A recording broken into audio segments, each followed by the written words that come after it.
अस्सलाम वालेकुम everyone, welcome back to my YouTube channel. आज मैं आपके साथ शेयर करने वाली हूँ सनी डी टैबलेट्स का रिव्यू जो कि यूज़ होते हैं for the deficiency of vitamin D. Vitamin D की जब आपके जिस्म में कमी होती है, कैल्शियम की कमी होती है, तो उसके लिए ये टैबलेट जो है वो यूज़ की जाती हैं। 790 इसकी प्राइस है। सॉफ्ट जेल फॉर्म में टैबलेट्स होती हैं, मेडिकल स्टोर से आराम से मिल जाएंगी। डेली आपने एक टैबलेट लेनी होती है।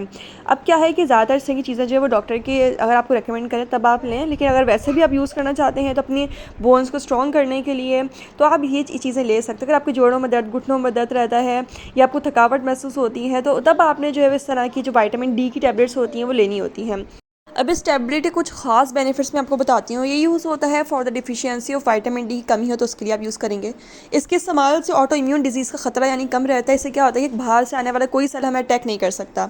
ये रेगुलेट करता है हमारे ब्लड प्रेशर को, बीपी वालों के लिए भी बहुत अच्छा है। इस साथ साथ हमारे जिस्म में जितनी भी किस्म की हड्डियों की बीमारियाँ होती हैं, जिसमें हड्डियाँ सॉफ्ट हो जाती, कमज़ोर हो जाती है, उसके लिए बेहतरीन है। स्टिमुलेट करता है हमारे जिस्म में इंसुलिन सिक्रेशन को। अच्छा जी, क्या है कि हमारे better absorption of calcium and phosphate, हमारे जिस्म के अंदर जो है वो कैल्शियम और फॉस्फेट को एब्जॉर्ब करने की पावर रखता है।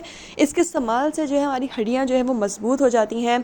ठीक है जी, ये हमारे सिर्फ हड्डियों के लिए नहीं, हमारे दांतों के लिए, हमारे बालों के लिए, हमारी आंखों के लिए भी कैल्शियम विटामिन डी जो है वो बहुत ज़्यादा जो है वो मुफीद चीज़ है। और सबसे अच्छा क्या है कि ग्लूटेन फ्री यानी शुगर वाले भी इस टैबलेट को यूज़ कर सकते हैं।